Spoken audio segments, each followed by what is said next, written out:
નમસ્કાર મિત્રો, ફરી એકવાર સ્વાગત છે આપ સર્વ વિદ્યાર્થી મિત્રોનું તમારી પોતાની યુટ્યુબ ચેનલ પર। આજે આપણે ધોરણ 6 ના હિન્દી વિષયના પાઠ નંબર 6 ના અભ્યાસ અને સ્વાધ્યાયનું સંપૂર્ણ સોલ્યુશન જોઈશું। આપણે આ ચેનલ પર ધોરણ 6 ના હિન્દી વિષયના બધા જ પાઠના અભ્યાસ અને સ્વાધ્યાયના સોલ્યુશનના વિડીયોની લિંક ડિસ્ક્રિપ્શન બોક્સમાં આપેલ છે। तो અહીં સૌપ્રથમ આપણે જોશું તેનું સ્વાધ્યાય। प्रश्न 1, उदाहरण के अनुसार निम्नलिखित शब्दों के वाक्य में प्रयोग कीजिए। અહીં ઉદાહરણમાં આપેલું છે મંડારાના, તો આકાશ में काले काले बादल मंडारने लगे। તેના જેવા આપણે શબ્દોના વાક્યો જોશું। नंबर 1, बांधा, हमारे रास्ते में कई बाधाएं आई। नंबर 2, उत्सुकता, मुझे मेला देखने की बड़ी उत्सुकता थी। नंबर 3, दृढ़ता, व्यायाम से शरीर में दृढ़ता आती है। नंबर 4, बुजुर्ग, तो हमें बुजुर्गों का आदर करना चाहिए। नंबर 5, व्यस्त, तो सुबह होते ही सब अपने अपने काम में व्यस्त हो जाते हैं। त्यार पछी जो प्रश्न 2 प्रश्न के उत्तर दीजिए। नंबर 1, दीदी आपका यह धमाकेदार धक्का मुझे हमेशा याद रहेगा। गोलू ने रेशमा से ऐसा क्यों कहा? तो जवाब आवशे, दीदी आपका यह धमाकेदार धक्का मुझे हमेशा याद रहेगा। गोलू ने रेशमा से ऐसा कहा क्योंकि उस धक्के के कारण वह पटाखे से जलने से बच गया था।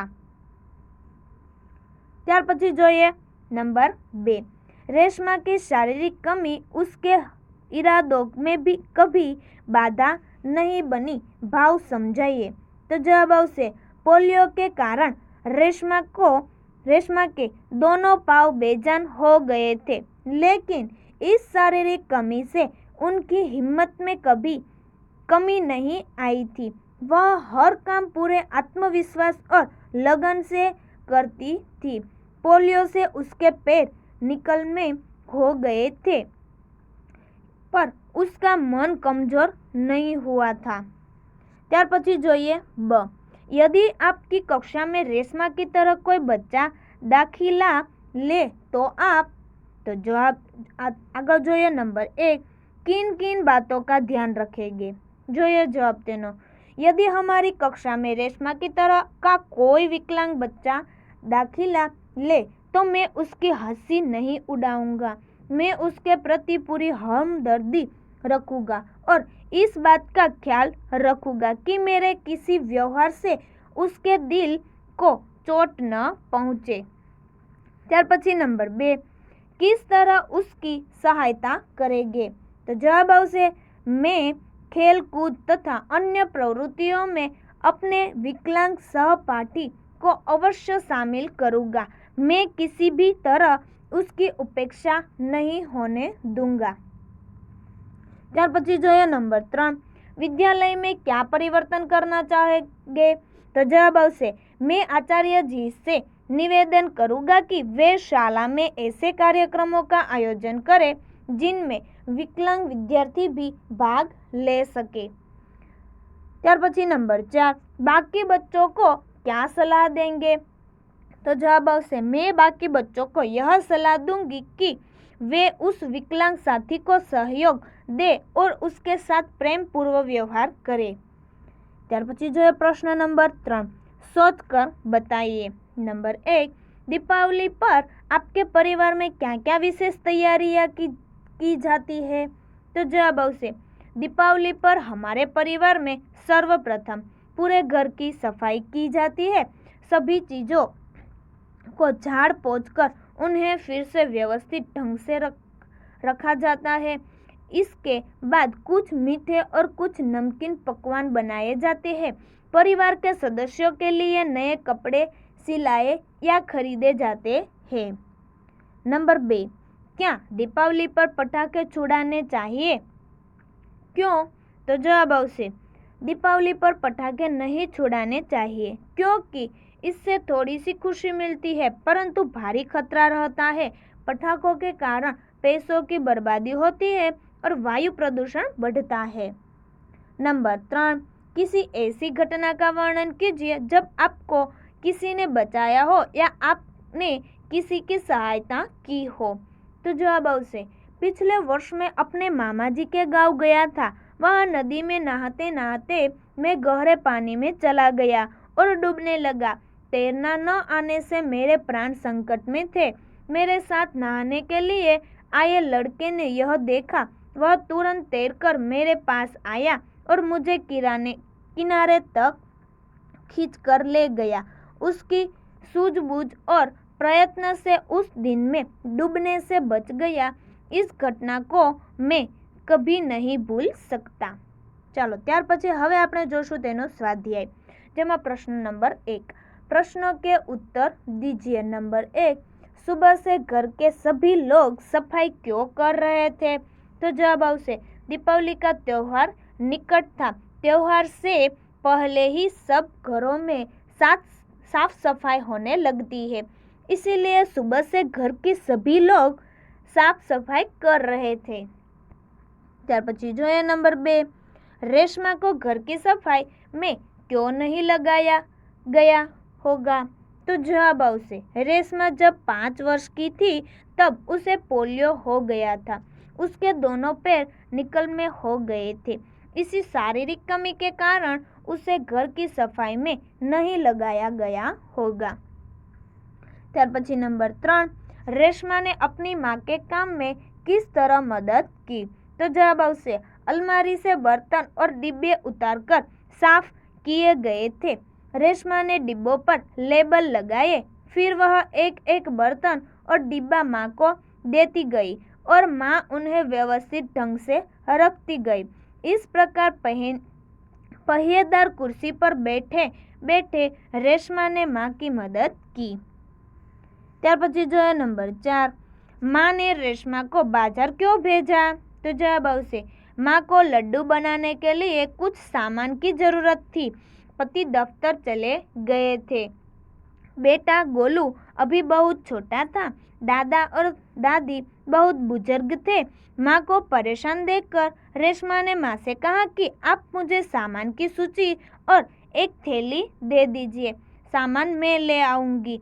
रेशमा की आवाज में दृढ़ता थी। वह पहले भी एक बार सामान ला चुकी थी, इसीलिए माँ ने रेशमा को बाजार भेजा।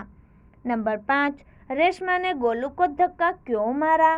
तो जवाब आवश्य गोलू ने एक पटाखे को बुझा हुआ समझकर छोड़ दिया था। कुछ देर बाद उसमें से चिंगारियां निकलने लगी। गोलू की पीठ पटाखे की तरफ थी। रेशमा ने यह देखा और चिल्लाकर गोलू को हट जाने के लिए कहा, पर शोरगुल के कारण उसे सुनाई नहीं दिया। रेशमा जल्दी जल्दी अपनी कुर्सी को ढकेलती हुई गोलू के पास पहुंची और उससे जोर से धक्का मारकर खुद आगे निकल गई। उसी समय पटाखा जोर से फूटा। इस प्रकार गोलू को पटाखे से बचाने के लिए रेशमा ने उसे धक्का मारा। ત્યાર પછી जो है प्रश्न नंबर 2, रेशमा की जिद्दा दिल्ली विषय पर संक्षेप में लिखिए। तो जवाब आवश्य पोलियो के कारण रेशमा के पैर निकल में हो गए थे, लेकिन इस शारीरिक कमी का उसके मन पर कोई असर नहीं हुआ। वह अपने सारे काम स्वयं करती है। वह अपने काम के लिए किसी पर निर्भर नहीं रहती। घर के कामों में भी वह पूरी लगन से काम का हाथ बढ़ाती है। अपनी पहिरेदार कुर्सी पर बैठकर वह बाजार से सामान भी ले आती है। सचमुच रेशमा एक जिद्दा दिल लड़की है। चलो ત્યાર પછી जो है प्रश्न नंबर 3, नीचे दिए गए घटनाओं को कहानी के क्रम में लिखिए। तो જોઈએ સૌ પ્રથમ તેમાં નંબર 1 આવશે रेशमा बाजार से सामान लाई।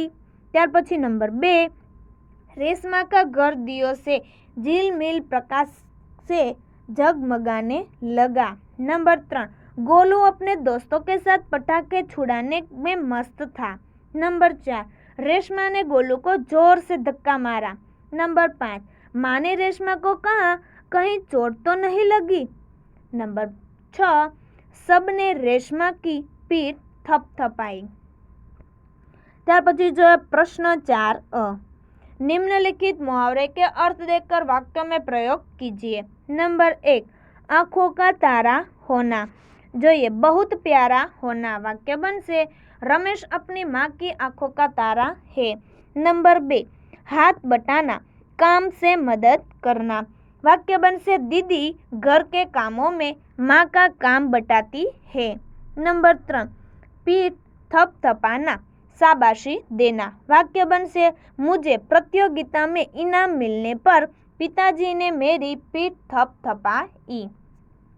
प्रश्न 5 उदाहरण के अनुसार शब्द का प्रयोग करके वाक्य में लिखिए। उदाहरण में અહીં આપેલું છે હસ્વઈ की અને दीर्घई की, तो तेनो બંનેનું वाक्य જોઈએ। तो उसने कहा कि वह निर्दोष है અને मैंने नवीन की सहायता की। चलो જોઈએ આગળ नंबर 1 इसीलिए અને ताकि। तो इसीलिए નું પેલા वाक्य જોઈએ। मदारी तमाशा दिखा रहा है इसीलिए लोग जमा हो गए हैं। ताकि मैदान में पुलिस का बंदोबस्त किया गया था ताकि सभा में कोई गड़बड़ी न हो। नंबर 2 क्योंकि અને जबकि।